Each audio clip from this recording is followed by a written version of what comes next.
No, I'm saying they. Oh, hey. There we Well, go. what do you know? We really, as always, come into this show completely clusterfucked, and it's really kind of stupid that we do it.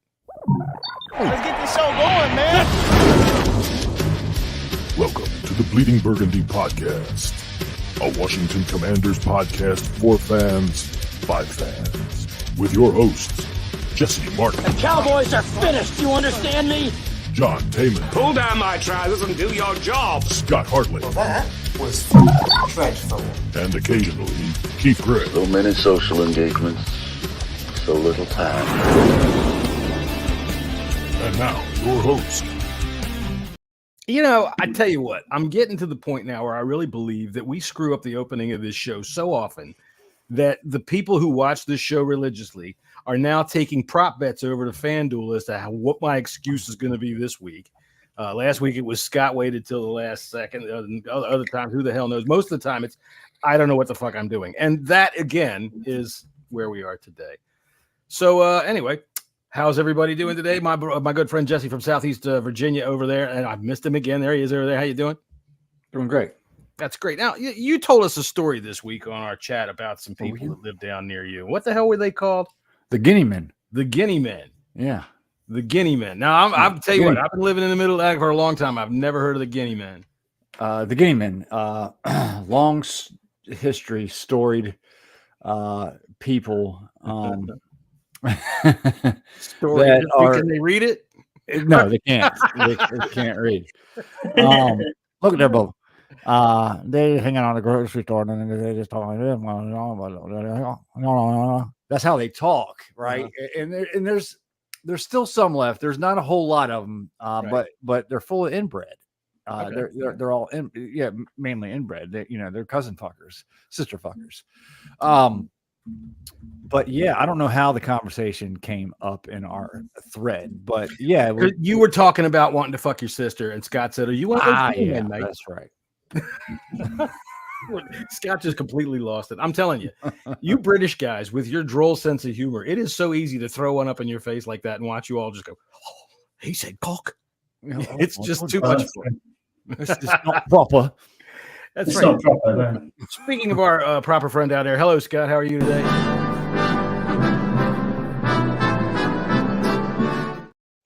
Yeah, good evening, gents. I am absolutely fine. I've had a wonderful week at work. Exactly. We had a great bank holiday on Monday. Same for you guys, Memorial Day. And now we are back into work. So, all good and finished now. So, happy days. It's the weekend. What can you ask for? Happy days. Happy days. Oh, hey, look, Scott Hartley's in the chat. Nice to see you. Hey, Brian. What's going on? To see you.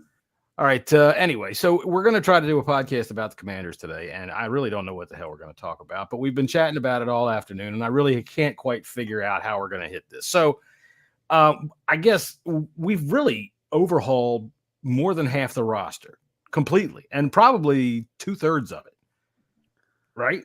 Yeah. So how many players are we sitting on right now? Are we at our 90? We're at 91 at the minute, 91. 91. Who's the we've got extra. We have an extra person because we have the international pathway player. Yeah. Oh, right. We have that little Philippines guy. What's he like? 5'2"?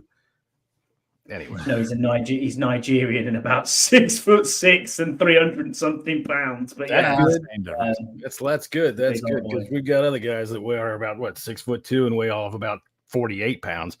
We're gonna have some fun with that photograph, but not today.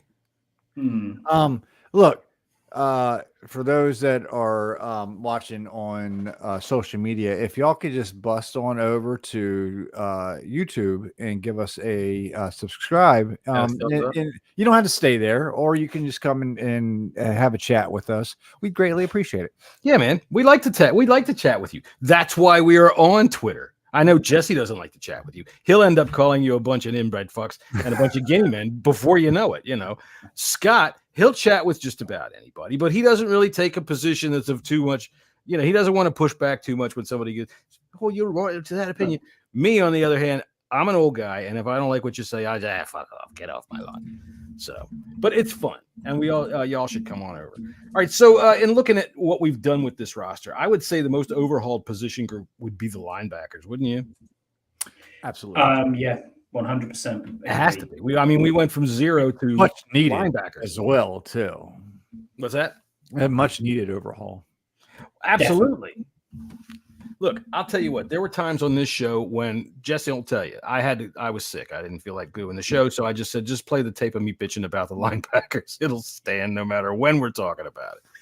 But aside from the guys up at the top, Wagner obviously, and you can see all the other people that they've brought in. Jeremy Chin that's going to play that hybrid role. Luvu.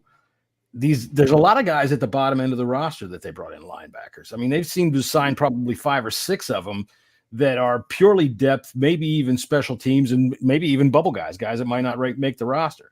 But they filled out this 91 with a bunch of them. And I like that because, man, if you want your special teams guys, especially now with the way the kickoff is, I want my dudes running down there to be about 230, 240, man. I want them to go hit somebody. Weirdly enough, they were putting Jordan McGee out there running reps with the firsts all week in the last OTAs.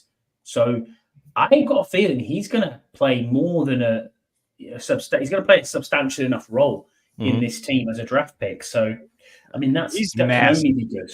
He is massive. He's so big. He's massive.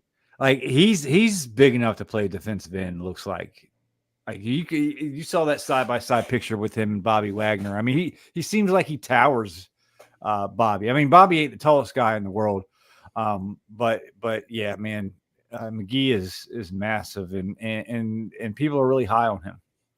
I've heard they've had Jamin Davis with his. Go ahead. Sorry. I'm sorry. I'm looking at it now. So we've got Frankie Luvu is the Will, Bobby Wagner is the Mike, and then obviously other linebacker out here is Jamin Davis. If we obviously run with 3. Then we've got Pittman, Jordan McGee, Keandre Jones, Bo Bauer, and Mikael Walker. Yeah, I'm struggling a bit with the rest of them, to be honest. Well, yeah, those are special teams guys. I've heard that they've been running out there on practices with. They've had Jamin Davis running at defensive end. Yeah, correct. I'm fine with that. We talked about this about a month ago. That they're going to be looking for their Parsons type of player, and I think Davis has that athletic ability. Now he's not going to be a Micah Parsons. Let's. No, I don't think he has the nose for the ball like Parsons. But he is he's extremely athletic, and I think Quinn and Witt can unleash that athletic ability and put him in position to go after the ball, whether it's going after the quarterback or hitting these receivers, because he is fast. He hasn't shown the cover ability he did in college, but I think it has to do small spot. I think that has a lot to do with the coach, the previous coaching, than anything else. Oh, well, it's 100% the coaching, but we've seen him make some decent plays in pass coverage. He had an interception that was beautiful a couple years ago. Yeah. I like him a lot. We've seen when they do let him go rush the quarterback, when his job is to go in and disrupt something. Man, that dude, we've seen him shoot through there like a missile, and I like that. Yeah, I agree with you, John. I think that you just got to make sure that you keep him doing what he's doing, and in the respect of, I believe what Joe Witt said when he came in on his initial press conference by saying, I just want people to go into the right positions, and I want them to not to think, I want them to instinctively do what they're going to do and then take it on from there. I mean, and if you can put Jamin Davis in that position in what is a prove-it year for his contract, he needs to just go out there and play. I mean, overall, if you look at this entire roster, I'd argue he probably is the most athletic player that we have on the entire team, and probably has the highest upside. Do you know what I mean? In that respect, that he could go from being there. I think he just needs to prove that he is a first round pick or is deserving of that ability, because there are serious question marks from Rom. There are serious question marks from Rom from these first rounders that we've had. I agree with you in his athletic ability. I think he's probably one of the most athletic people, athletic players on this whole entire team, honestly. I don't know. Emmanuel Forbes can fly. If the wind catches him right, he gets right up off the ground, especially if he's got like a wide jacket on. I appreciate everybody in the chat checking in. Valiant81, Timothy Deluxe, good to see you. And always, it's always 33. Brian, thanks for being here with us today. on this lovely Friday. It is nice too, It's man. been beautiful the past week, to be honest with you. That's it. I mean, I've had absolute non-stop rain for 4 days. The only day it's been kind of decent was today. And what am I on now? I'm partly cloudy and 55. I don't know. This is the Bleeding Burgundy weather report now, I suppose. If there's no football to talk about, we're gonna talk about What is that emoji that your wife is putting up? I can't tell what it looks like jerk off. It's a waving hand. It's a waving hand. Oh, see, I thought Scott was You going to get know, himself one. that's what it looked like. That's what I thought. Scott was getting himself one tonight. It looks like she has some. It has. I think we ought to advocate for Scott. He's been a good sport, and so is his wife. She's been putting up with my nonsense today. But let me tell you, you get good results when you get good direction, and we've got good results. I think that you should give him one this weekend. No, God, no. What? No, God, no. Oh my God! All right, maybe what you ought to do is hit him with your shoe, like right now. Not a gay ball. It's not a gay No, ball. God, no, is what he said. No, I listen. I've got nothing against that, but that is not happening. She's just like, nah. Oh, really? She's like, I've put up with you for 20 years. Go away. Which is, that's Let me fine. give you the secret, Scott.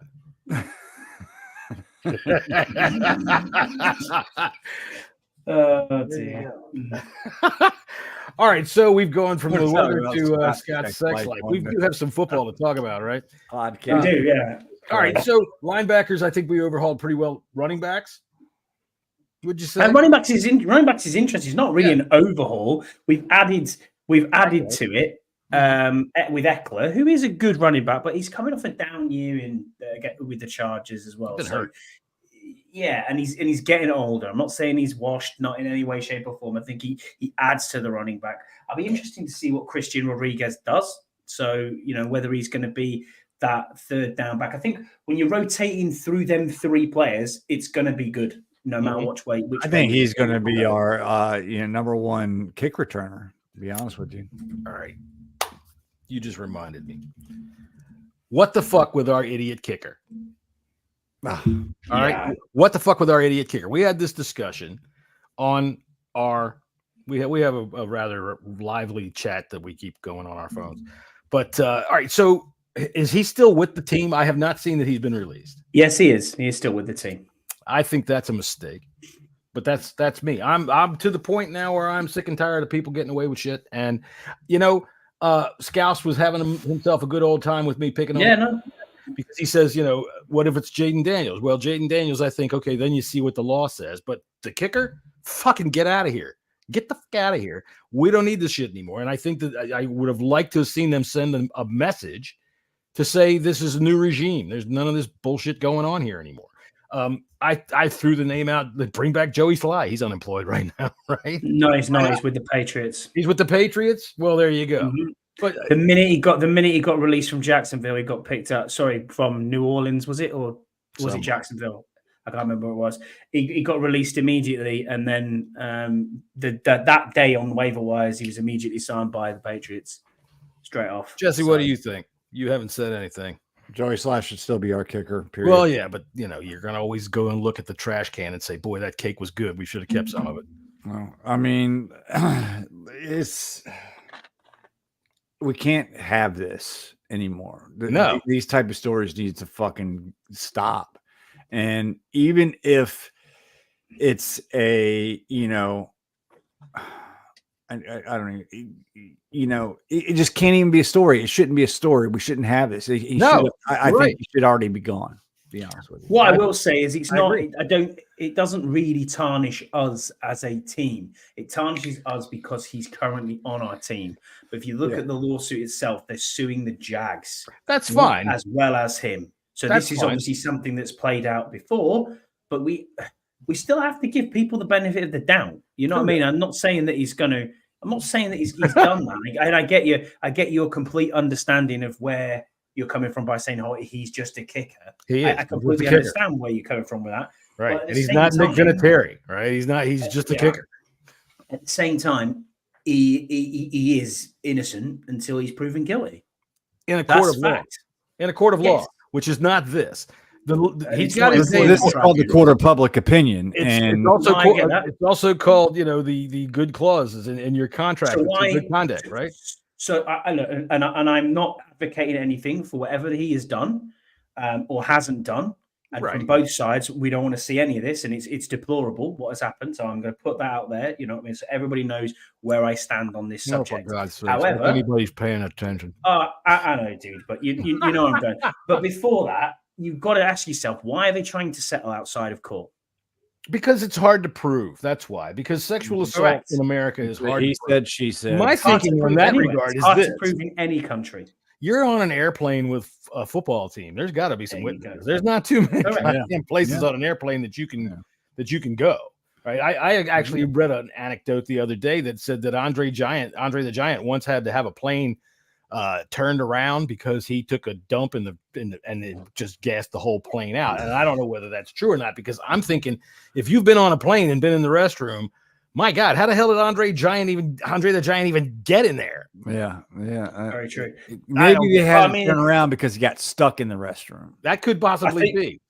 I think the issue is allowing people on a plane going across to transatlantic to act like that in the first place. Sure. And that's down to the Jaguars are culpable in this boys clubs, situation too. Yeah. I mean, remember 100%. we got docked, or we got fined for not controlling the players, wasn't it? Well, no, it was the fucking Heineke drinking. Because Heineke was drinking a Busch. Yeah, that's and right. They insisted that was a beer against all possible logic. That's fucking not a beer. It's a beer flavored drink of water. Deluxe is a good question. True. I'm not. True. Listen, I don't care about the touchbacks, to be honest with you. I care about 3 seconds field. left to go, Yeah. and we need a 63-yard field goal. You're going to take Sly's leg, or you're going to take McManus's noodle leg? And I'm sorry, fucking Sly's any day, every fucking day. I don't care if he has a couple missed extra points throughout the year. I'm taking the better chance of hitting a long game winning field goal. And also too, a lot of Sly's issues was the motherfucker that was snapping the ball, snapping it to him. Right now, they'll complain about by the way, anybody that's listening and not watching on the show there, Deluxe just wrote up there, I thought Joey Sly was very cute. What about you? Do you think that will help bring him back? You jerk. No, I'm fucking with you. Don't do that, Deluxe. All right, and then now that's caused an old person moment, and I forgot what the hell I was going to say. Scott, down to you. No, I'm just thinking to myself there, you're right. Joey Sly probably should be around. He is a free agent. Obviously, he's going to have a look around the market to see where they brought in a kicker that they know and trust. That's how it goes. But should he be here? Probably not. What I mean? Let's be honest. He shouldn't be. He shouldn't be here now. You're right. And it's just for the PR angle of it. And it's not like he's that great of a fucking kicker. And you know how I feel about it. If this is the culture you're trying to build and you're trying to get rid of that's the thing this right stain, that's what needs to go. I understand it. You nailed it on the head right there. You know how I feel about it. And then people might think that this sounds insensitive, but we live on a planet where freaking 7/8 of the people on it love to do nothing better than kick a ball, and they do it very well. We could bring in busloads of people, okay? Busloads of people from all over Europe, all over Africa, all over China, all over everywhere, all over South America that know how to kick a ball, from the moment they're walking. Bring them in here. I'll bring them in by the busload. Yeah, but true. But Joey Sly, having him here just pisses Scouts off, and that makes me extremely happy. And point by saying that is it's a kicker. All right, he's a kicker. You can find kickers, and people, who are we going to get? Well, okay, here's what we're going to do. We're going to take the fact that we don't have Ron here going, let's hire this Chris Blewett fella. I don't know who he is, but I know his dad, and he was in the Army.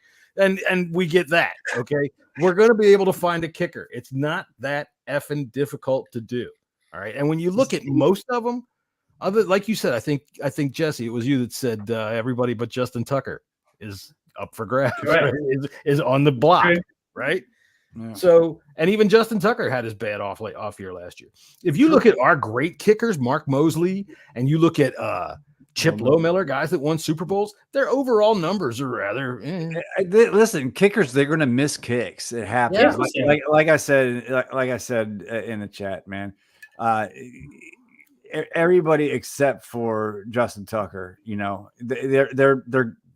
they kicks. They go through their spells. They're hot, and then they're not, and then they get hot again, and then they're not. Well, what did I tell you when we first were starting to talk about Dustin Hopkins? Kickers, man, they can just one day wake up and something happens, man. Something goes, and they just can't do it anymore. But that has nothing to do, because what happened to McManus was he woke up on a plane and said, "Hey, honey, come on over here and ride up and down on this thing." And now he's in trouble, and we should not have him on the Commanders. We should be bringing in every Hans, Jose, Horst that we can find that knows how to kick. There's got to be lots of Irish rugby players out there who are willing to give it a whirl. Do you know what I mean? So and I'm not trying to sound, like I'm talking down to anybody like that. I mean, seriously, I come from the back in the day where every kicker had names you couldn't freaking pronounce because they went and found them, man, and these guys could kick, right? Well, there are experienced kickers out there. Morton Anderson, he's from Switzerland. There are still kickers out there who are who experienced. There's only 32 teams, man. There's only 32 teams, and there's probably 1,032 kickers just out there on the free agent market. Yeah, we have on some car dealership or something, it. Yeah, right. Yeah, and I can guarantee you, we're never gonna know. Give Harry Kane a call. Yeah, he wants to do it. That's actually factual. He's came out and said when he finishes in soccer, he wants to be an NFL kicker. He could do it. Bring him on in. There you go. A lot of these kickers, look, they're soccer players. They're football. Right. That's what I'm saying. That's what they do. That's what I'm saying. And look, I got it. I was the kicker for 2 years in high school, but I also played soccer as well. You know what that means, ladies and gentlemen? That means Jesse knows what it feels like to have his shorts yanked up his crack. That's true. Go ahead, John. Oof. That's a big oof there, wasn't it? Well, I was going to say to Harry Kane because I was a shitty field goal kicker. Hard to do. 25 yards. It's hard to do. It really is. Those guys, they're so automatic, man, that we take it for granted, and we look at a guy that's 70% kicker and we go, I was 60. I was like 60% on extra points. I was like 60% on extra points. That's right. Fucking bad. That shit's hard, man. It's 60%. Wow. Yeah. That is like. You listen to the British guy who knows how to kick a ball. I do. Right? All of you do. That's the extra points that's on the 3-yard line as well. This is the thing, you see. I would have no idea where else I'd play this sport if I was ever going to play a sport because I'm far too small. I have no idea. Got no fucking pace whatsoever. I'm a kicker. That's it. Or actually, to be fair, I'll probably be the towel boy or the Gatorade boy. The fact that a British guy, can kick a ball is a shock. Remember that movie, My Left Foot? He could kick a ball. That's all he could move was his left foot, and he knew how to kick a ball. It's just in your blood. All right, so I think I'm going to go ahead and give Scott the wink. All right, okay, yeah. There's the wink and the nod. Give me the wink and the nod, right? The wink and the nod. Nice. Right, so we've got a brand new segment that's coming up here, ladies and gentlemen, and it's we're going to give Scott a minute. So Jesse, how are you anyway? Doing good. Are we going to kind of explain what's going on? Not yet. Okay. Fuck it. We're just going to do it. All right. And I'm sure everybody's going to understand it immediately because I'm sure Scott sent them a list ahead of time. All right. So Scott is either ready or not because here we go. So we're going to go ahead and do this. We're going to do.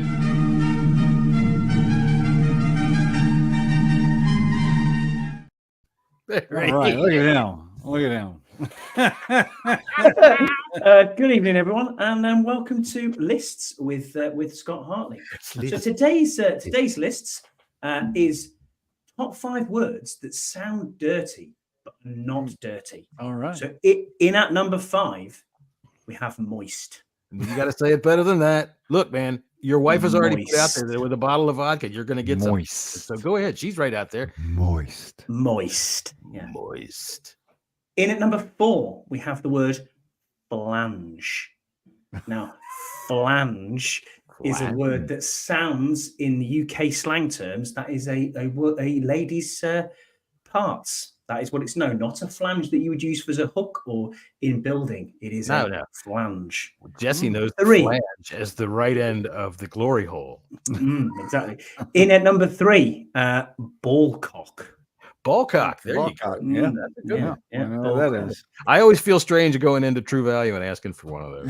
Can I get a ballcock? Your pants, you fucking asshole. Exactly. In at number 2, masticating. I'll say that again.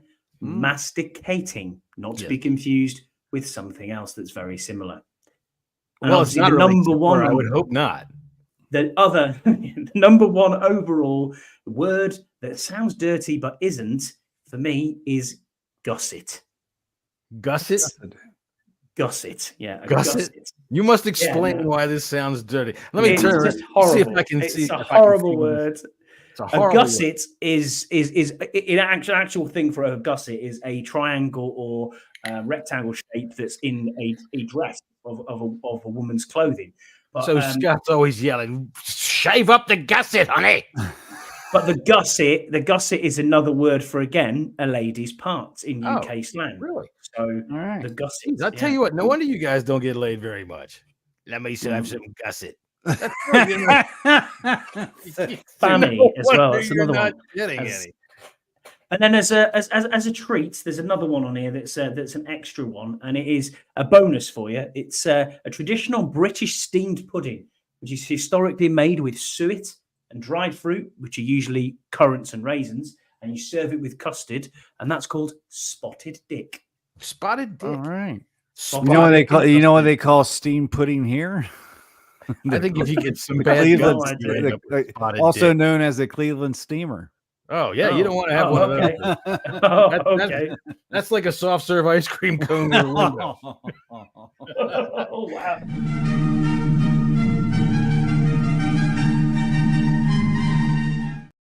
All right, well there you go. That's a brand new segment we're going to try to run here. Scott's list of the week, because as you all know, Scott makes lists about his lists. I guarantee you, at the end of today's Friday, right over there in the UK, it's almost midnight. He has a binder. He has a binder, and not only does he have a binder, but he's probably upset that it's getting close to midnight and he has not checked the list he has made of all the lists. Genuinely, John, that is the schedule notes for today. I know.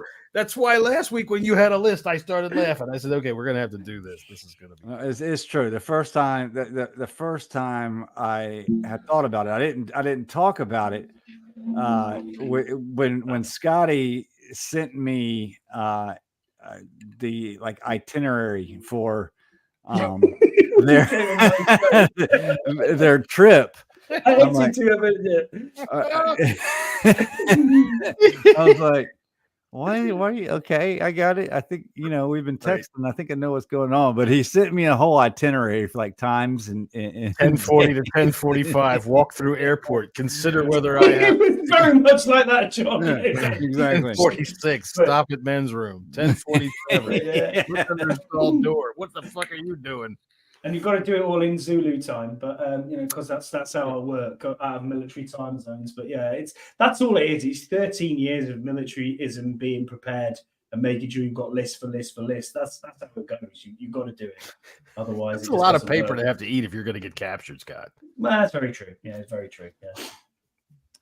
Yeah. Can have an of-season list of the top 5 lists. That's right. An end-of-season list of top 5 lists. That would have to be. We'll do that. We'd have to have some kind of highlight show of Scott's list. just put that bit up again. I love that. Dude, I'll tell you what, we do that so on Saturdays during the season. We do that NFL pick show, and when you first started to write all that shit, it's like we're doing the picks, and Scott's over there. Hang on, and you can see in the camera. The big embossed book is there. Look, it's still there, dude. And it's like, dude, you're on a computer, right? You can. I literally look. Honestly, that is not a joke. That is all of our things going back and back and back. It's crazy. The whole book. Hartley Library. It's probably going to be in there, and you know what's going to be in the Scott Hartley Library to tell you how to get around a list.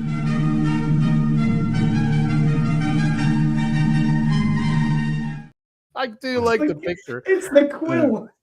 Dude, look, I'm going to thank your wife for being patient with me. You got those last 4 pictures, and they were good, and they were perfect. And you see the result that happens. We have a nice little goofy-looking Scott.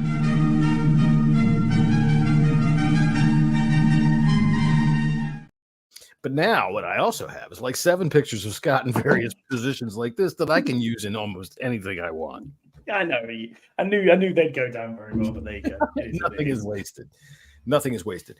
All right. So, what other Commanders things do we all want to talk about this week? What do you see coming? Probably Emmanuel Forbes, his legs, and the fact that he was holding a camp for middle schoolers or high schoolers or whatever they were, and they were actually bigger than him, which is just. Oh, that guy was much. Look. There's I forget what it's called, but I think this might have something to do with it. There is a certain aspect when you take pictures, okay. And there's this thing. I follow this page called Fascinating on Twitter. Fascinating, yeah. It's forced perspective, and this guy's holding up a 8-inch long centipede, but it looks freaking like 4 foot long. I'm wondering if there's because he looks like a little baby compared to this 15-year-old kid. Well, you know what? Put him next to any linebacker, and he's going to look like that. And if these kids nowadays, God damn it, you kids nowadays drinking your hopped up milk, they're huge, man. Kids are fucking gigantic anymore. Because I saw a video. I saw a video. It was during the OTAs. Forbes kind of near Jaden Daniels, and they didn't look all that much different. Well, Jaden Daniels is thin. And the fact of the matter is, there's a picture of him also from last year, because I was looking at photos of him just to kind of get an idea of his legs in uniform. And I mean, dude, the thigh pads stick out past the edge of his pants. Look, he's small. He is bone and skin. I mean, he is. The thing to me, my biggest problem with him is I don't think he can put on the mask that he needs to be able to stop somebody like A.J. Brown from just flicking him 3 yards. Y'all remember Samari Roll? Yeah, I do. Yeah, he was small too. Yeah, but he wasn't any good. He played in the league for like 10 years. That's all right. That doesn't mean they're all that great. I mean, this is a first-round pick. And small is one thing. This, dude, he can't put on weight. Some people can't. I mean, I get it, but I hope that his ability to get near the football is what's going to be used the most. I'm hoping that is what's going to carry him through. Because in the NFL, man, I mean, last year I'm watching AJ Brown. He gets to the top of his route and he just goes like just boop, and off he goes. He's out of the screen. Mr. Burr, how are you this evening? AJ Brown. I hope did he miss our bet? Did he? Because he'll be. Yeah, Burrows, you just missed.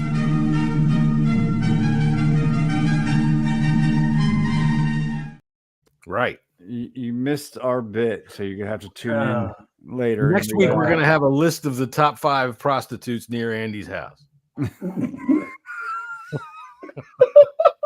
He's a single man. He should know. Two of them are in the sewer, dead.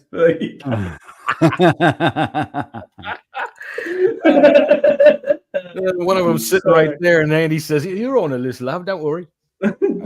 Just 5. We're doing this all season, baby. All season. So I promise you, you're my favorite. All right. So anyway, we have really fucked off for a half an hour here, haven't we? That's all right. Good. Did you see the VR chat on the around the stick? What's it called? Not the Moving the Sticks podcast. Do you see that? I did see parts of that. Yeah, the same guy was on Kevin Sheehan's show today. Was he on there too? Yeah, I was listening to it before the show. I just didn't have a chance to finish it, but it's really interesting. I like the fact that they sped it up like 70 times or times 200, and he was still hitting so as far as like reading defenses, this is going to help not only Jaden Daniels but a lot of quarterbacks coming out now. They start utilizing.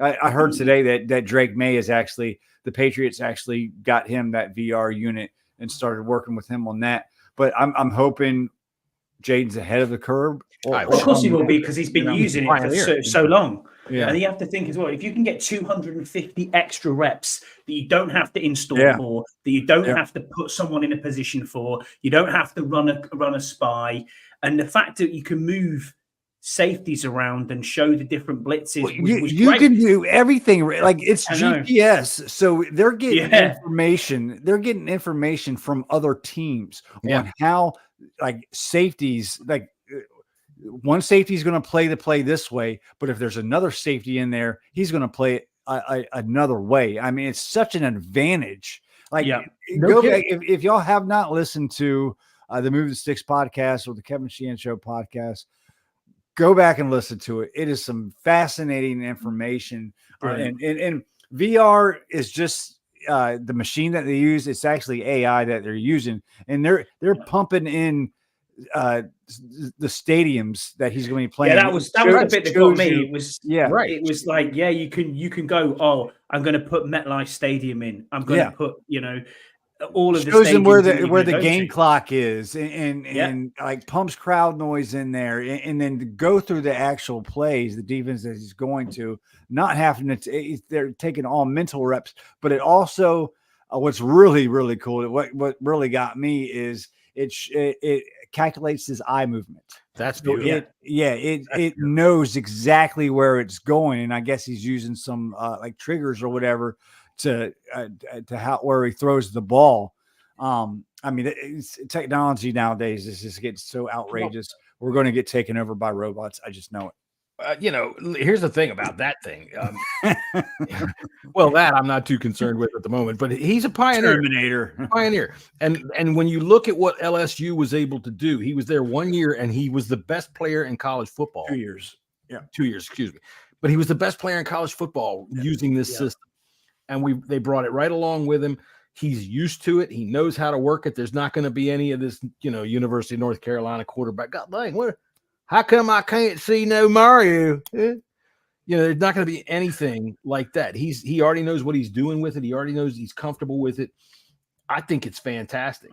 And I think it can't help but do anything but good for him. That it's already done. It's going to help him get to this level. We've all said, and I've said to you guys a million times, it's the biggest jump from college level to pros in any sport, from the amateur ranks to the pros, in that position, particularly. And any advantage that you can get that's something as tangible as that, man, that is, it's almost like hypnotizing him, sleep. He's going to go out there. Somebody's going to say purple, and he's going to just turn into this automaton and be able to and do all this shit. It's that advanced. And I think we're going to see the results of it rather quickly. I'm in a dynasty league with our buddy Tony Wheat. We are doing it. We're in the middle of the draft right now. We're only in round 3, and it's a week into it. But I was severely upset because I was targeting Jaden Daniels, and I normally stay away from Washington players when playing fantasy. Because we usually don't put up exactly. Shit. But I really wanted Jaden Daniels, and I wasn't even going to go target him until I listened to that Move the Sticks podcast. I think he can. For a dynasty league, yes. I think Jaden is going to really take the NFL by storm. Maybe not this year, but next year, as long as he can stay healthy and knock on wood. And he has throughout his college career. I think he's only missed one game or a half a game when he got knocked out of the Alabama game. Right. But I think, he's ahead of the curve right now, and it's because of this AI and virtual reality machine that they're using. Yeah, I mean, Scouse joining us in the chat. Hi up, Scouse. How's it going, mate? But what's up, Scouse? Everybody getting there? I agree with you, Jesse, because the bit that I got was the bit that I got the most from it was the fact that he said he's basically played the game before the game's even been. So when he was going into the game, everything was just relaxed and calm. And it wasn't as if he was like, well, I know what the noise is going to be like. I know where the play clock's going down. I know where the sidelines are. I know what the defense is going to call. I know what the install's there. Yeah, I know what the install's there. So where I'm throwing, as long as my receivers are on time and they're out of their routes correctly, everything should work out perfect. I mean, obviously, this machine has some limitations and stuff like that, because it's from what I understand, you can get an attachment that'll blow you. Yeah, that's true. They take their base concepts from the team. I mean, because it's GPS and obviously you can watch the film and they just put that in that machine, and you just play against that. Basically, you're playing against the film that that the teams have already been out there like showing. And right. It's one thing to say that we all like the idea that this guy's a film rat. Any guy. Yeah. And whenever we're valuing a player, especially a quarterback, that's a big positive. He's a film rat. The guy gets in there, studies.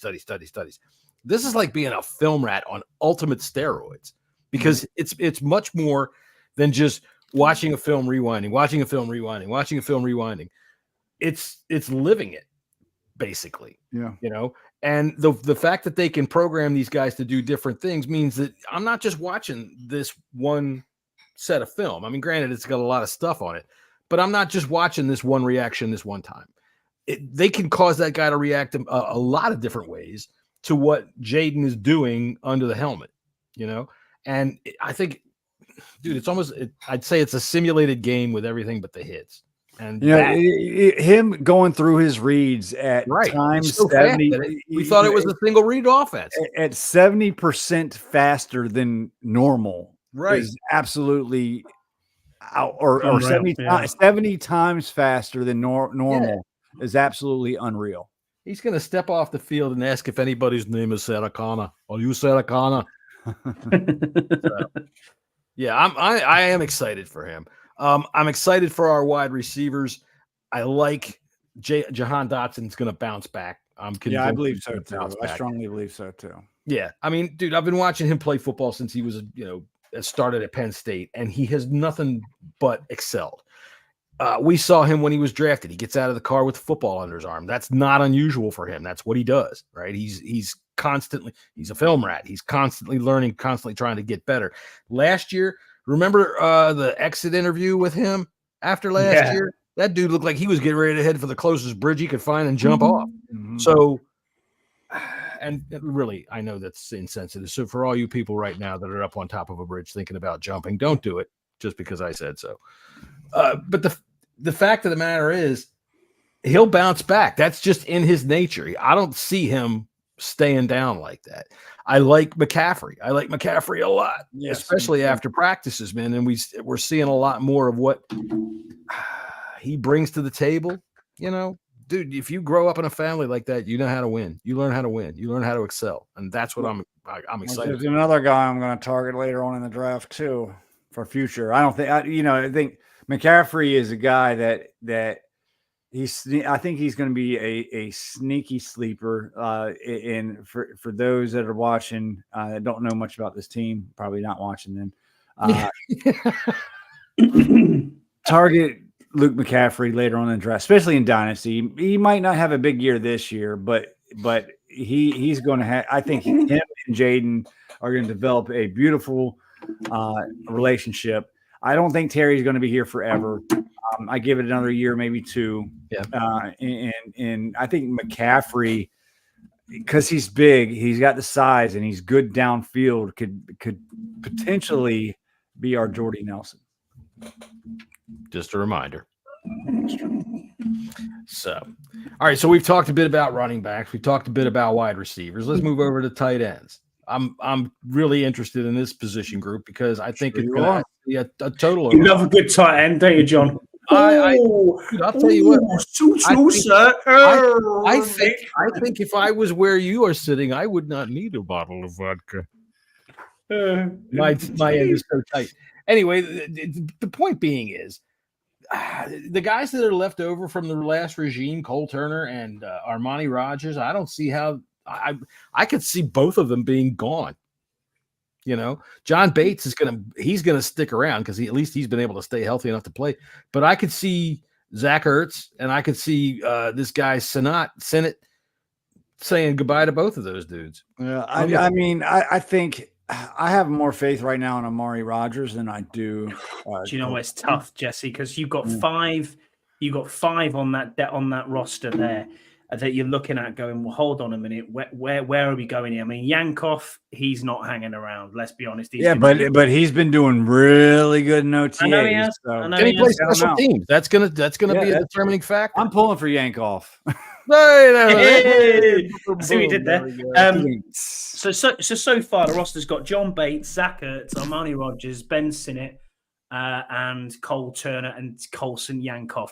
Cole Turner's the one that's probably on the bubble looking in, even though he ideally is probably our best pass catching tight end. He's a practice player, man. Yeah, man. You get these players that are so good in field practice they can't that shit themselves during games. So it's Ben Sinnott. I think Ertz will be around maybe 2 years, if not just this year. But Sinnott is going to be our number one, man.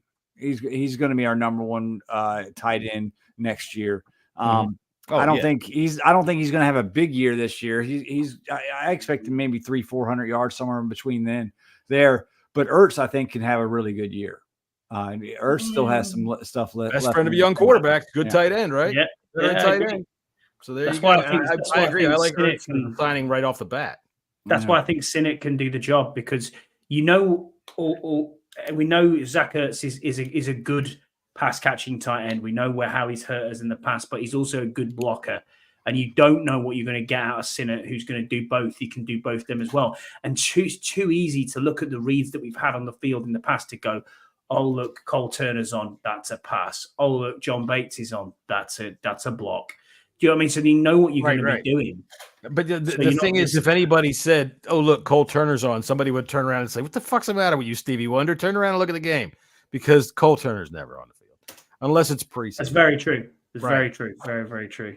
You know, the thing about Bates, all right, I said that his blocking will help him make the team, but Ertz is a damn good blocker, right? If Sinnott can block, then I don't know that Bates necessarily. Maybe you do look at some of these pass catching guys that are back there. Maybe Rodgers can step up. Maybe Cole Turner can step up. Y'all got a secret joke going on. Going off on the fucking Burrows in the chat. Burrows, man. He said in honor of me, he was having a poo while watching the podcast. So I said, "Are you dropping the kids off at the pool?" Oh, he's taking the Browns to the Super Bowl. Yeah, I said, "Oh, exactly." Or are you laying a gorilla's finger? I'm on a poo. You said you were dropping the lids off at the pool. I did. A gorilla's finger. That was pretty bad. Yeah. And then Andy said he's got a bird coming around. Her name's Emma. And obviously you've put Eman. And then I'll ask to see her tight end. Well, and Deluxe is talking about our tight ends. So actual tight ends. Yeah. So let's get back to football. I wish you guys would get back on the football. So, yeah, I mean, I think 5 tight ends is going to be that's a lot. That's a lot. I would like to see Yankoff on the practice squad. 3 in a practice squad. Yeah, I think unless you're putting Yankoff in front of Rodgers, I just don't see. I don't see that. I don't see that. I think if you put Rodgers on the practice, you cut Rodgers in the hope of putting him on the practice squad, he is going to get waiver calls. And I think this. I don't know that he's shown enough. I mean, you know, we have our history of getting excited over players that don't show us much. Good old Ashburn syndrome. That guy caught a pass. We don't see these fucking things that like actual gains happen very often, so we get all excited about it. You know, and maybe he won't get any calls. He is a converted quarterback that really has no regular season. This league, like offensive line, tight ends are very hard to come by. There's not too many of them out there. So, yeah, I don't think Rodgers good pass catching tight ends, and that's what Rodgers is. He's a good pass catching tight end. He's very athletic, and when he was on the field, he played well every time he got in the game. It's okay. I mean, I don't think it was anything that anybody's going to light on fire, and I really don't think, unless injuries take the toll. I mean, I think we could probably float him on the practice squad. That's just what Scouts put. He's got 2 broken Achilles. Yeah, good shout. Well done. You know, that's true. Very true. Look, it's going to be tough. Aaron Rodgers could have played last year. Achilles injuries are nothing nowadays. Did you see Aaron Rodgers, by the way, in other news? Did you see him at practice? No. Looked like he hurt the other Achilles. I'm not joking. And he was running around very, very, very gingerly after I choose not to give a flip flying fuck about Aaron Rodgers, to be honest with you.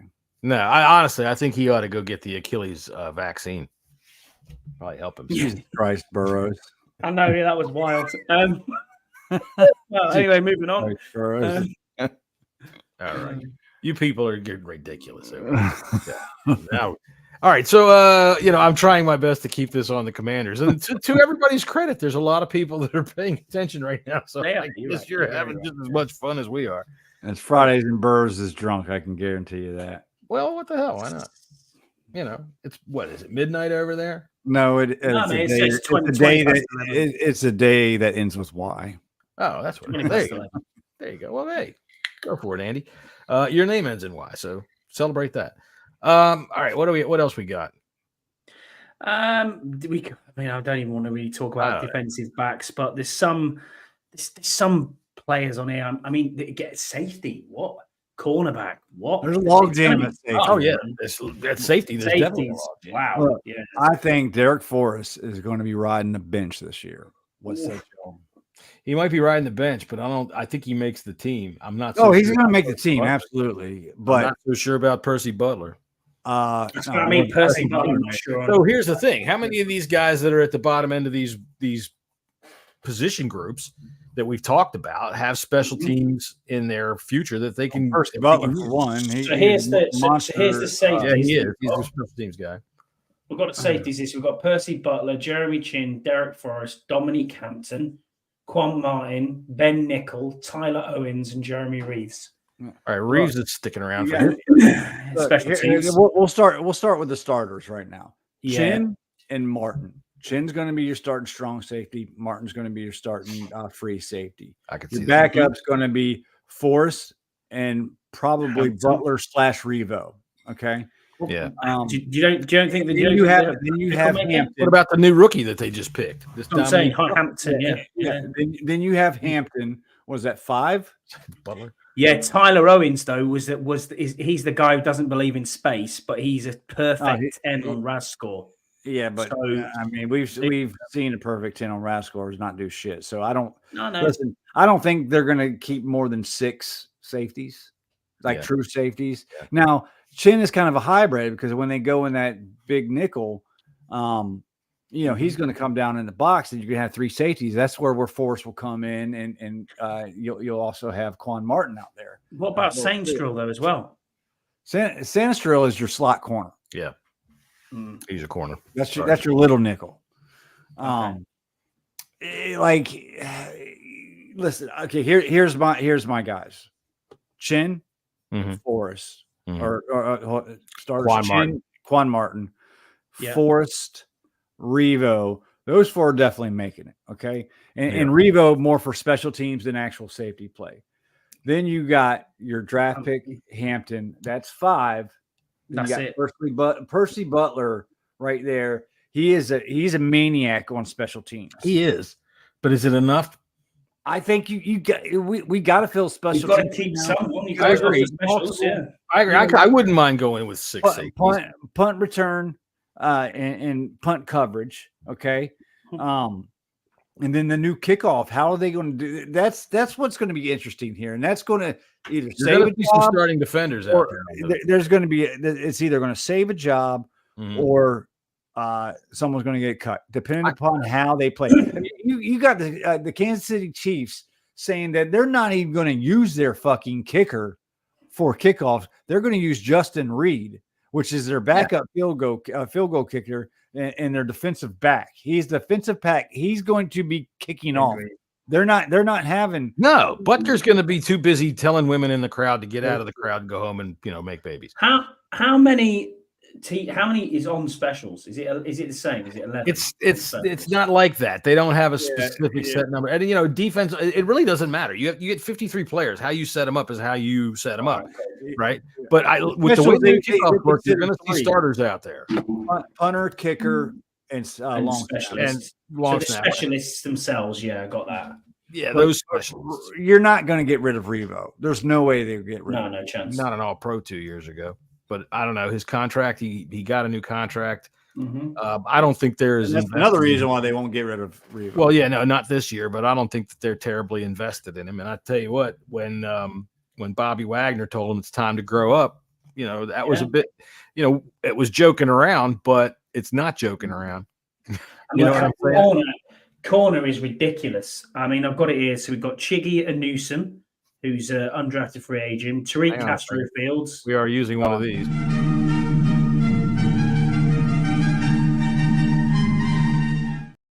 There we go. Scott's list. And tonight's list of cornerbacks on the Washington Commanders 91-man roster is Chiggy Newsom, cornerback, 6'1", 200 pounds. He's a rookie out of Colorado State.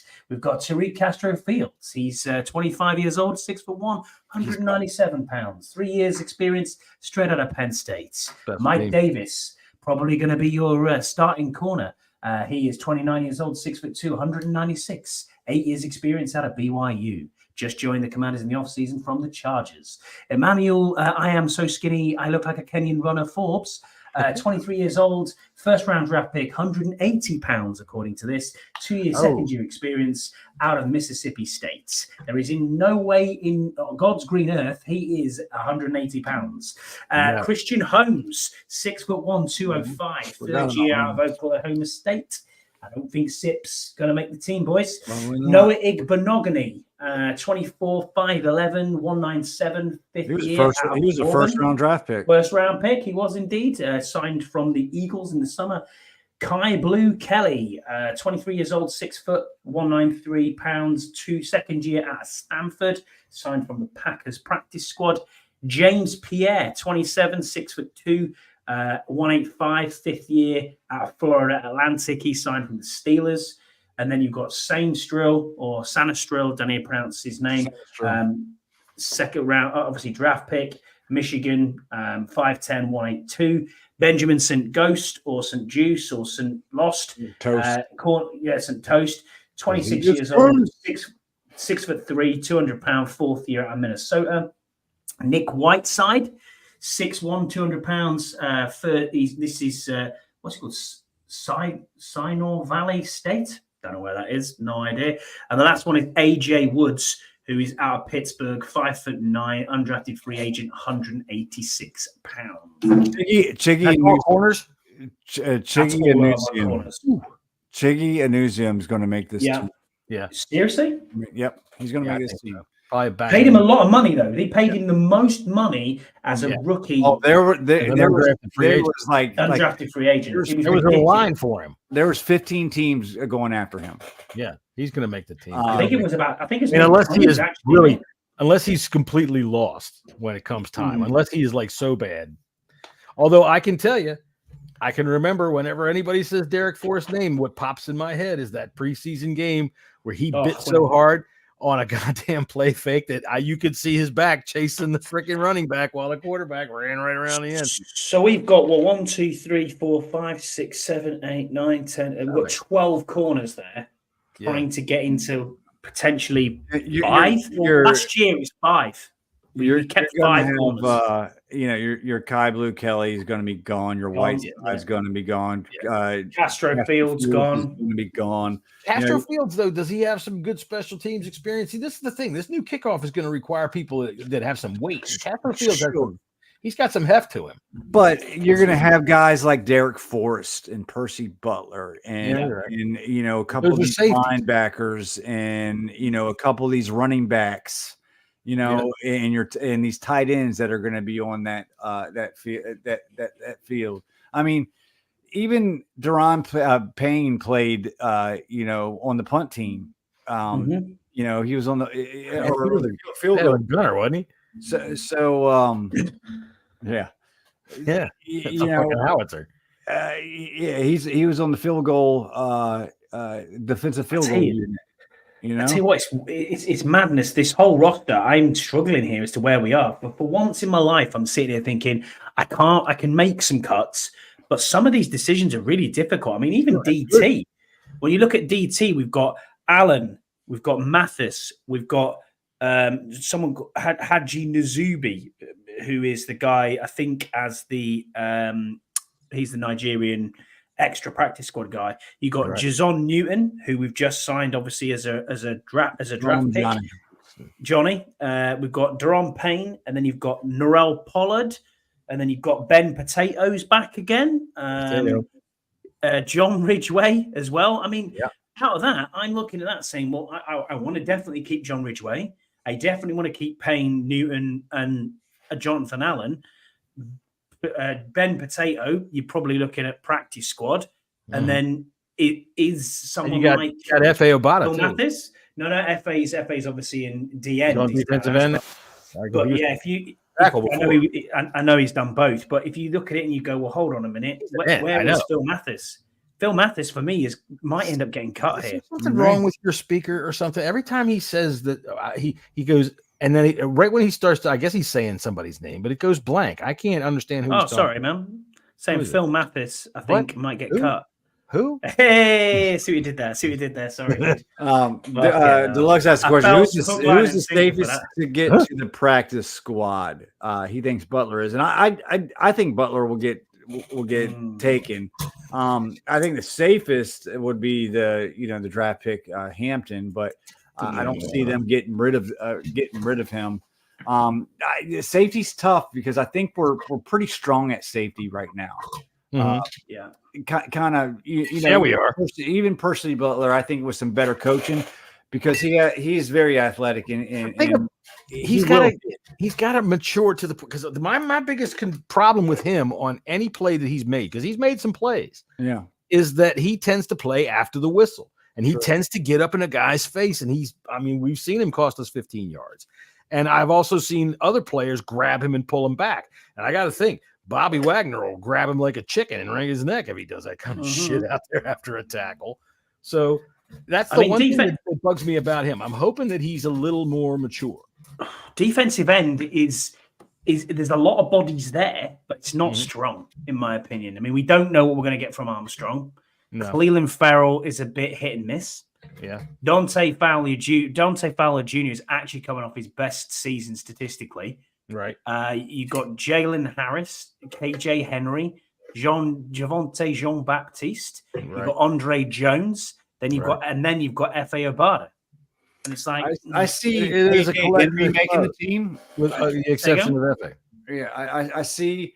In the one of my biggest questions is, what are they going to do with F.A.? Like, I think he makes the team, but it's going to be difficult. But the thing about it is, but the thing about F.A. is he can play both inline and on the outside. Yeah, he's got. I think that works in his favor right there.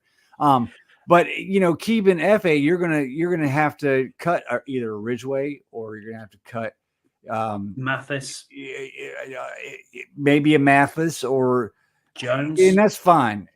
Jones, I think, is gone. I think Andre Jones. You think Andre Jones is gone? I think KJ Henry outplayed him last year. Yeah, KJ Henry is. I like him. Yeah, KJ Henry, I think, makes this team. Jones will be a tough cut, but I think might be able to float him on practice squad. The experience and the position flexibility of F.A. Obata is going to work in his favor. I hope so. I really hope so. Plus the other thing as well is you've given him money as a guaranteed contract. Yeah. So you don't want to give that money. Physically, F.A. is worth keeping simply because he's so long. If you get him at left defensive end, and have him coming around in the quarterback's face, and those arms are up in his face, my God, man, that's a lot to throw through. Yeah, so he's huge. Yeah, F.A. is huge. I saw Scott standing next to him, and his cock hit him in the forehead. It hit him in the forehead. It hit him right in the damn forehead. That was something. It's not as big as Tamarick Hemingway's by all accounts. But there you go. Yeah. All right. Well, in case anybody missed it last week, I'm not going to play the whole Tamarick Hemingway again. But I did like this from Jesse from the first show. What is going on? Welcome to the Bleeding Burgundy podcast. It is Tuesday, May 25th. Yeah, I like that one. I thought that was cute. Right. Jesse laughs like everybody else. He doesn't like himself. Let's be honest, it's got less professional and it hasn't got any better. So, yeah. What, the show? Oh, yes, it has. I think it's gotten much better. Here, talk amongst yourself for a second. I'm trying to find something. I didn't even include in the 200th episode those cowboy girls we had on last Oh, year. man. Crying over the Cowboys. I mean, like crying so bad. And then the one girl looks at her and goes, "It's only the first quarter." I'm like, "Oh, it's only the first quarter. That ain't right. What's going on?" They were funny. I could bring them up if I wanted to, but I'm trying to find something else here. I agree, Deluxe. Rookie draft picks will get priority over a third-year player if it's close. Sure. What is really especially their draft, they're going to want to keep their players. They are clearing the decks of anything. Yeah, I do think Mathis is definitely on the bubble. He's got to be on the bubble. The guy hasn't played. It's just honestly, he has not played. And I mean, granted, he got hurt. He got hurt on the fourth play of his first year. Yeah. So, and then last year he couldn't get on the field. I don't recall him having any kind of devastating season-ending injuries. He just couldn't get on the damn field. And when he was on the field, I didn't see him. Now this was just non grata MIA. He was gone, wasn't he? This was Jesse's trip to North Carolina to rescue his son, who his car had broken down.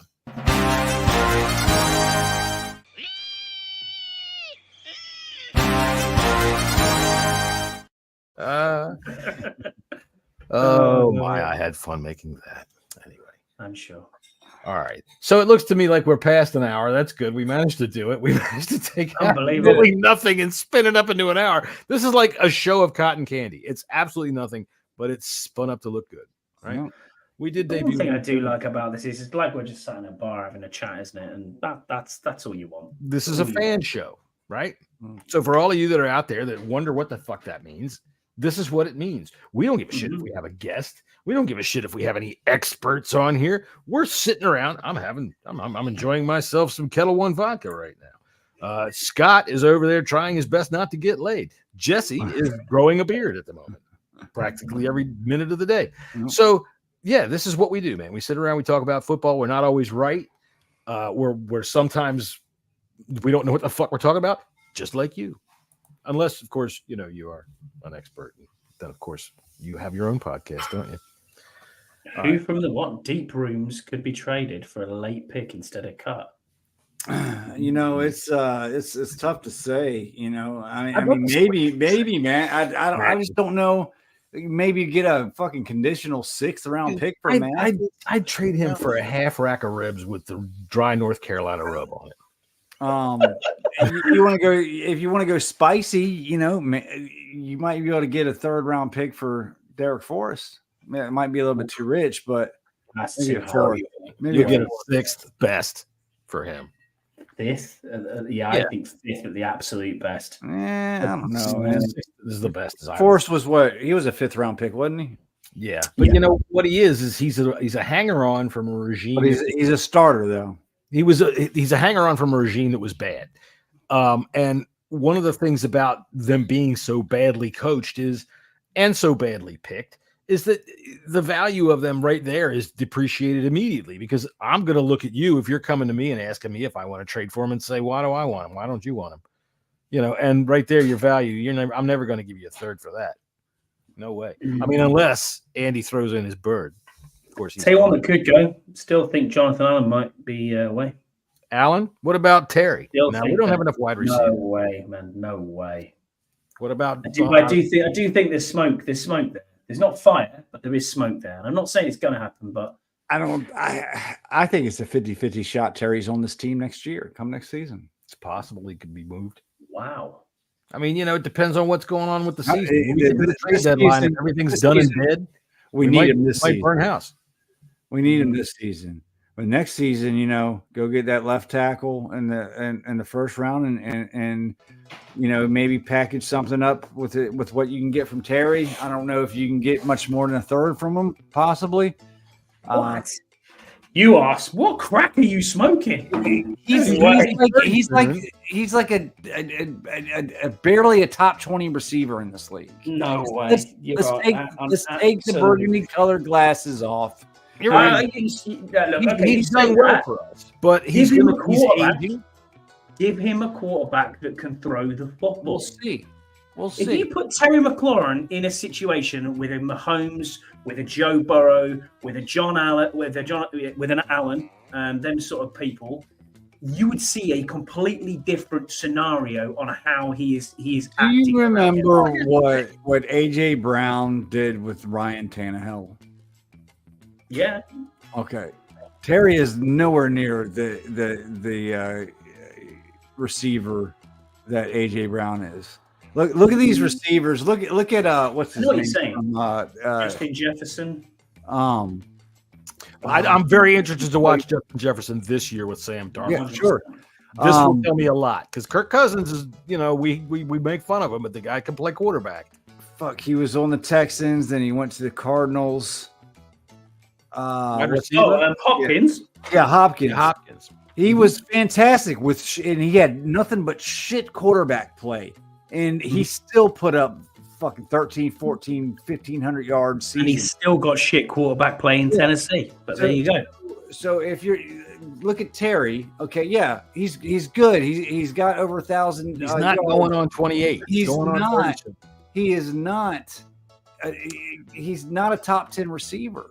No, I'm not saying he's a top 10 receiver, but right now he's definitely within the top 20. No doubt about it in my mind. I would say he's when you're going out dangling trade bait, they're going to be like, all right, how old is he? Right. Let's see his production. Right. What's his contract like, too? What's his contract? You're not getting no more than a third for him. Yeah.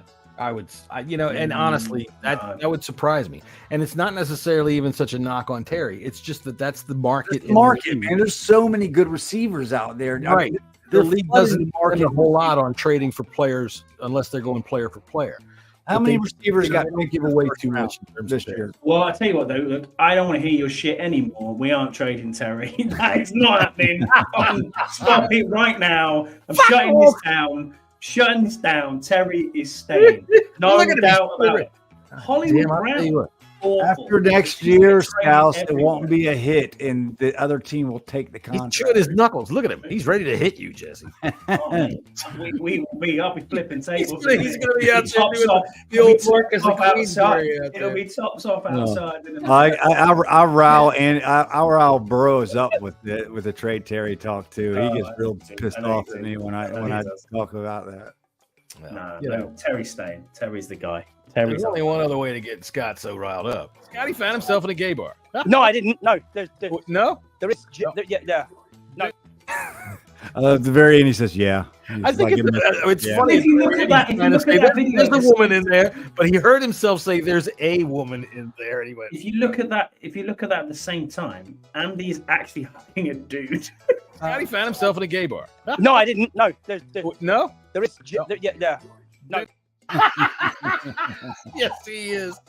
Hey, I'm telling you, Scouse just looks lost in the background of that as well. It's absolutely lost. Scouse does his best to sit there on that stool while Andy's hanging all over him, and Scouse was ready to fight me that night. He was like, I said something, and he didn't. I don't think what, he bro? Heard he didn't. Bro? What the fuck, bro? You gonna make fun of my accent again, bro?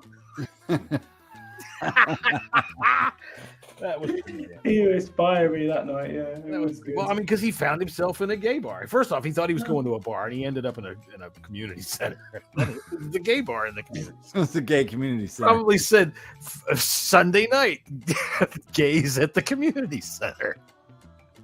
But they invited the one woman that called us all wankers, and that made it all better. So, I don't know if that's Andy's new bird. Where is she? Let's see. Oh, I don't have her picture. No, he's on the video. New bird. Yeah, that's Andy's new bird. No, go back to the video. Oh, where were we? This is where Andy's on that video. That's what Karen's saying. Is that Scotty found himself in a gay bar? No, I didn't. No, no. There is. Yeah. No. Be her. That's his new Bob, and not his new bird. New Bob. I think what you're seeing right there at the beginning, if you look at Andy, who's down in the bottom left corner, you're seeing Andy who's working on that blowjob app he's got on his phone. He found himself in a gay bar. No, I didn't. No. No. There is. Yeah. No. He was releasing from the glory hole. Oh. I tell you what, Scott, you can tell us. You took at least 3 shits in there. There's glory holes in that place, right? No, you didn't know? You couldn't tell? You thought that was a toilet paper. This is my workplace. This is my workplace toilets, John. Come on, man. All right, well, we're going to get crazy now. Man, it feels great. It feels great. It does. Because really, all in all, we're talking about the Commanders today, and we're going to say really basically the same shit for the next 6 weeks. So if you're going to tune in, thanks. But it does feel great. I was talking to a guy today, in Lowe's. Some fella, as a matter of fact, a British guy walked up to me. I have my Commanders lanyard on, right? And he says, what do you think we're going to do all right this year? And, everybody seems to have like a bit of optimism. And I think, like I said last week, names mean at times. Well, or you're a kicker. Or, Scouts, he's always going to be down on everything. But the fact of the matter is, like I said last week, we've all had hefty helpings of Kool-Aid. We've all drank plenty of Kool-Aid. And after we put the glass down and go, oh boy, then we justify, well, I drank that because of this, and we lie to ourselves, right? Like I said last week when I was going through all that video, some of the names that were coming up that we were all talking about, like, I got high hopes for this guy, or I got hopes for this guy, and it's like, oh my God, listen to us. These guys are freaking delivering our packages right now, right? So, I don't know. I lost my train of thought, which is nothing. Did anybody else watch that punk ass Ben Johnson's press conference? Oh my God! I tweeted you back and said I completely agree with you. What an absolute doofus! I mean, from start to finish, he was just a. It was unprofessional. That press conference right there just shows how scared he is of a challenge. Yeah, I think so too. We dodged a bullet, man. You can't nail that team yourself. You can't go, oh, do you know what? I'm going to mold this team under what I want to do. And then you start going through, well, I like to play call and I want to run the plays. There's nothing stopping you doing that as a head coach, mate. Yeah. Right. He's scared. He's scared of failing. Absolutely. And he wants the perfect situation to roll into, Jesse. He wants to be handed a playoff ready team. And that's just pussy work. He will be an offensive coordinator for the next 10 years and fizzle out to nowhere. See ya. All right. That's fine with me. That's fine with me. And I hope if we go up to Detroit, or he'll be the next Cowboys head coach. He might be the next Cowboys head coach. Why not? That sounds good to me. Oh, I'd love to beat the shit out of him twice a year. Then I would love to. Serious. I would love to. I honestly, I hope we didn't. You're correct though. We didn't dodge a bullet there. I think. No. Yeah, I think we ended up in a better spot. How would he lead? You're right. Me too. Exactly that. I mean, all of us, going through that coaching carousel before we hired Dan Quinn. Ben Johnson was our top of our list. He was my guy. But listen, I'm serious. We dodged a fucking bullet with that. We really, really did. There's no way in the world would Ben Johnson be able to bring in the staff that Dan Quinn did. And your assistant coaches means everything to the development of a young team. Absolutely, that's what we are. And the thing is, as well, what you've got to remember, Jesse, is this is his second go round at it. And he's learned by mistakes. Mm-hmm. And if anything in life, you learn from your mistakes. Dude, he made it a point to learn from his mistakes. He hired experts to tell him how he screwed up. Yeah, I thought one of the best things I heard about Dan Quinn was that he called other guys in professional sports that had choked away big leads or that had lost in immense situations and asked them, how did you cope? How did you bounce back from this?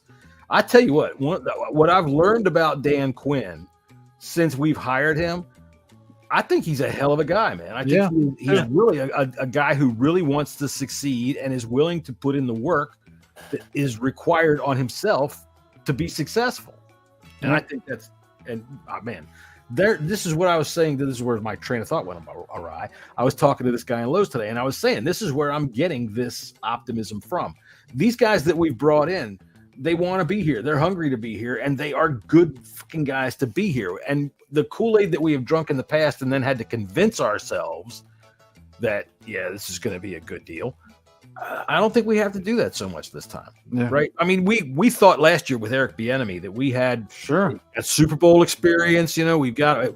I should say everybody thought that, except for me. That's true. Yeah, maybe true. I'll let you pat yourself on the back for that one. Yeah, myself on the back for that. I saw that shit coming. But at the same time, once he got here, okay, give me the Kool-Aid. I'm drinking it up. By the way, this is not Kool-Aid. So go right ahead. My train of thought's going to derail here any second. No, I mean I like everything what I see. I'm still not pressing the gas. I'm still going to lay back. I'm going to let this develop. I'm going to let And then come week 1, then I'll be on the chat fucking cussing everybody out for a fumble, interception. I will quit. I will go watch the Golden Girls. Well, in other news, you guys have your tickets now. We've got our tickets. We do. We know where we're going to sit. You guys have got your flights all set up. Scouse and Andy and Scott. Who else is coming? John, your ticket is right behind the column. No, he's sitting behind me or next to me because I have to sit next to John. No, that is happening because I need that commentary. Y'all sat on the other side of me this year. I got to sit next to you guys. Yeah, y'all. Freddie said I was talking to Freddie today. We were talking about Emmanuel Forbes, and I said something about I like how he harasses the ball. He goes, "That man needs to harass some cars." Yeah, I was like, "Yes, he needs to have himself a sandwich." By the way, that's a hot take. That's a hot take. But yeah, we're all set, John. Flights booked, accommodation booked. Got the photo done and everything. And look, the photo. Except to cut my son's face half off. But yeah, that's a great picture. I thought you had the one that we took from the other side. I've got the one from the other side up there. The one that I'm not in. Yeah, that's right. You are in it. I can see it. You are in that one, dude. The thing that's amazing to me is in every photograph that we get in any of these situations, Scouse is like the shadow. All you see from Scouse is like this much of his head. It's always way behind somebody. That's all you ever see of Scouse. He's like the shadow back there. So. Oh yeah, that one. No, I don't have that one. I'm not in that one. Yeah, that was when we were on the field. You were on the field. Yeah, that was pretty cool. Hanging with our bro. Yeah, that was good, man. All right, so whoever's going to week 2 to go see the home opener with the Giants, we'd love to run into you somewhere. And Deuce, you got to let me know where your tailgate is. I got to come find you. Henry, I want to come find you. Man, there's a lot of people. will be there too. There'll be loads of people there, John. It's going to be amazing. Yeah. I think we're going to go see a baseball game on Friday. Oh yeah? Yeah, I think we're going to go to a Nats game. Nats and Marlins. Now that I could do. Scotty was talking shit about America's pastime, and we're going to have to. I just don't get it. It's just rounders for shit. You're right. You're right. And I'm honestly, here's the thing. I'll say this because I am a baseball fan. I'm a big baseball fan. Baseball to me is like a close second to football. I get that. But it's a totally different vibe. And Jesse's right. When you're in the stadium, it's a wholly different fun. Yeah, a whole different experience. I've tried my best to watch it on. I mean, my mum loves baseball. She's been to actually watch it over here when it comes across here. She thinks it's amazing, but I cannot sit and watch that game. No, sitting and watching it, you really got to be a fan. And sports is like cricket. I mean, that's another one. Why on earth we love cricket over here, but why on earth would you play it? Why would you play a game that's 5 days long and you know after day 2 that it's going to be a fucking draw? Just stop the game. Why? What are you doing? Yeah, I don't understand cricket. No. Cricket, golf. I'm not keen on watching, but it's nah. And then the other one is baseball. I find it just way too long, and that's why a lot of people in the UK and Europe are now, I know they're coming aboard the NFL train and American football, but even so, that's still too many rules and a bit too long. They always wonder why we stop. Why do the plays stop? We used to never stop. 90 minutes, 120 minutes, absolute maximum, and that's you done for the entertainment. Right. So, right. A ballpark's totally different. I'll give it a whirl, Brian. Do you know what I mean? I'm gonna fight, but I'm not gonna dismiss it, but I just think at the moment when you watch it on the TV, it's like, what is this? Well, what they have done some things to juice the game up, so it does go by a lot quicker. There's a pitch clock now. They're not allowed to throw over to first base but one time. There's a lot of things that they can do to make them move it along. Because one of the things that a lot of baseball aficionados like me would tell you is that the duel between the pitcher and the batter is a mental thing, and they're in there doing their thing. And it's like watching darts for you guys. Nobody else is interested. But you go like, look how he's holding his forefinger. That kind of shit. I wouldn't watch crown green bowling or curling. You know what I mean? It's not. I love curling. I watch that shit every winter Olympics, man. I'm glued to curling. It's because he like sweeping. He's like, look at the sweeper. Look at the sweeper. It's like the John Deere versus the Holland. Who's gonna win? Fucking curling. It's like a housekeeping competition. No, it's fucking curling is awesome, man. Clean up the Curling's floor. Right. Clean up If the you floor. pro pitcher to throw a ball at Hartley's head, he'd be on alert. Absolutely right, Scouse, but I would die. I mean, they're throwing 100 miles an hour, man. Oh yeah. Just think of that. The ball's going 100 miles an hour. It's ridiculous. And the ball is coming right to your head. It's coming right to your head, and it just swoops in. Right. Oh, The thing about it, really, when you get right down to it, is that they're throwing that ball, even let's say it's a 94 mile an hour curveball or a slider, and that ball is coming in, and it's doing this at 94 miles an hour. It is this big, and you have a bat barrel that's this big, and you're trying to pick the exact moment in time where it's in the right spot. Massive technique. It's the hardest thing to do in sports, I think, is to hit a baseball at a professional level. It's crazy how hard it is to do.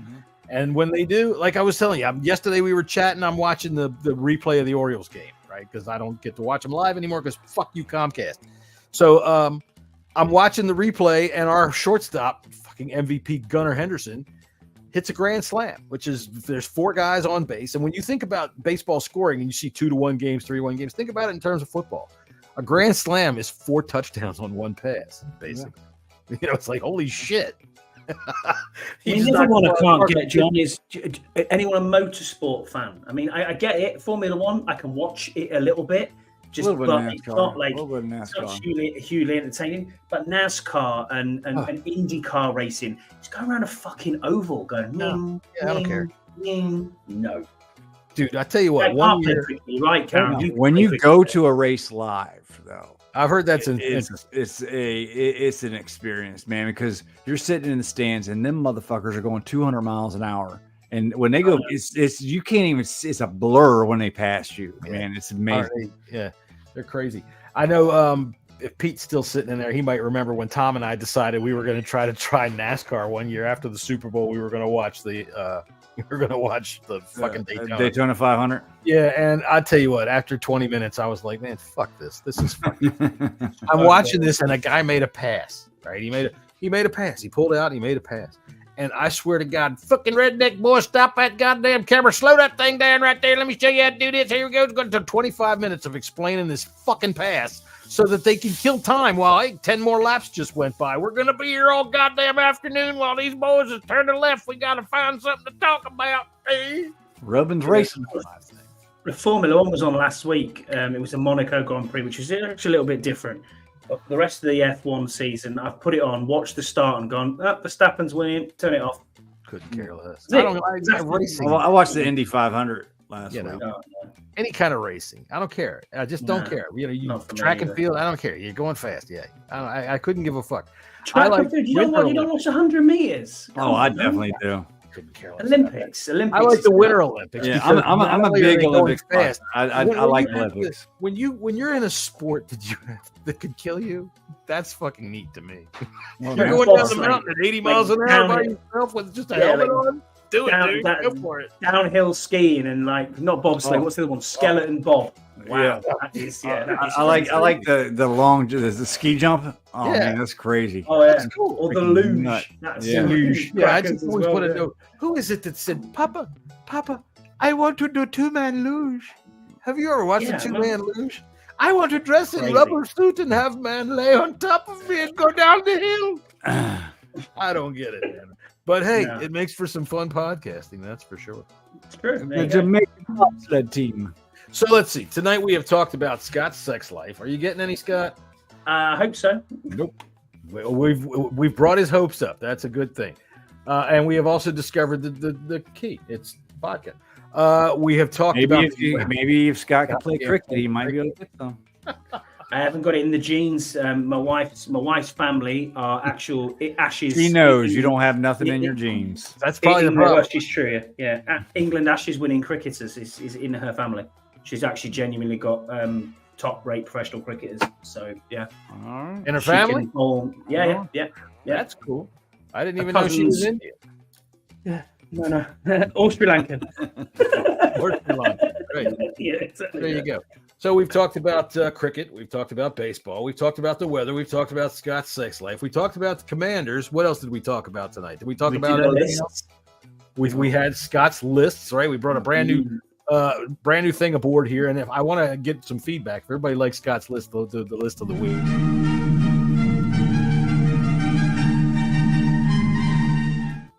I think I like that.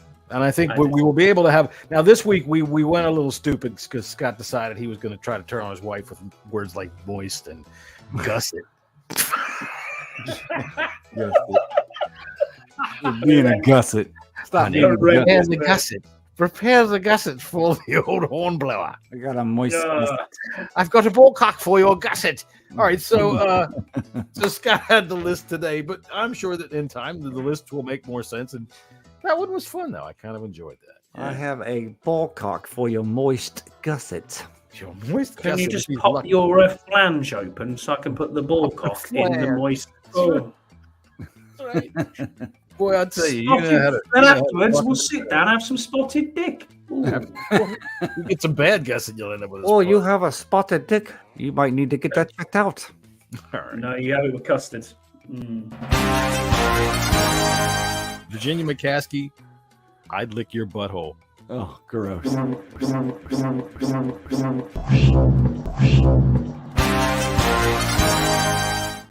Absolutely grim. With that, we will say to you, Goodbye. Later. That was fun.